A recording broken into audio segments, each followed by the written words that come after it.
জাতীয় কবি কাজী নজরুল ইসলামের স্মৃতিধন্য ময়মনসিংহের ত্রিশালে শুরু হয়েছে তার ১২৬তম জন্মবার্ষিকী উপলক্ষে ৩ দিন ব্যাপী মেলা ও সাংস্কৃতিক অনুষ্ঠানের আয়োজনে থাকছে নজরুল চর্চা, কবিতা আবৃত্তি, সঙ্গীত ও স্থানীয় সাংস্কৃতিক পরিবেশনা। সেখান থেকে বিস্তারিত জানাচ্ছেন প্রতিনিধি আসাদুজ্জামান সুমন। ধন্যবাদ আপনাকে।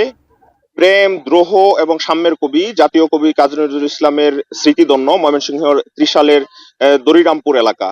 এই এলাকায় কিন্তু কবিকে প্রত্যেক বছরই স্মরণ করা হয় এবং এবারের কিন্তু একটু ব্যতিক্রম ভাবে এবং বড় পরিসরে কিন্তু এই অনুষ্ঠানটি প্রস্তুতি নেওয়া হয়েছে।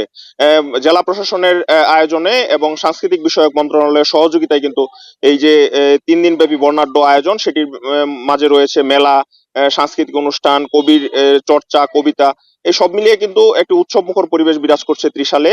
এই এই যে 3 দিন ব্যাপী অনুষ্ঠান, 3 দিন ব্যাপী অনুষ্ঠানের যে শেষের দিন কিন্তু সাংস্কৃতিক বিষয়ক যে উপদেষ্টা রয়েছেন মুস্তফা সরোয়ার ফারুকী, তিনি এসে এই মেলার সমাপ্তি করবেন এবং এই অনুষ্ঠানের সমাপ্তি করবেন। তো শেষ মুহূর্তের প্রস্তুতি চলছে, মঞ্চ সাজসজ্জার কাজ চলছে এবং এই মেলার যারা বিভিন্ন স্টল যারা দিচ্ছেন তারাও কিন্তু ইতিমধ্যে তাদের বিভিন্ন পসরা সাজিয়ে বসেছেন। তো সব মিলিয়ে কাজী নজরুল ইসলামের যে জন্ম জয়ন্তী, সেটির সর্বশেষ প্রস্তুতির খবর এটুকুই ছিল আমার কাছে।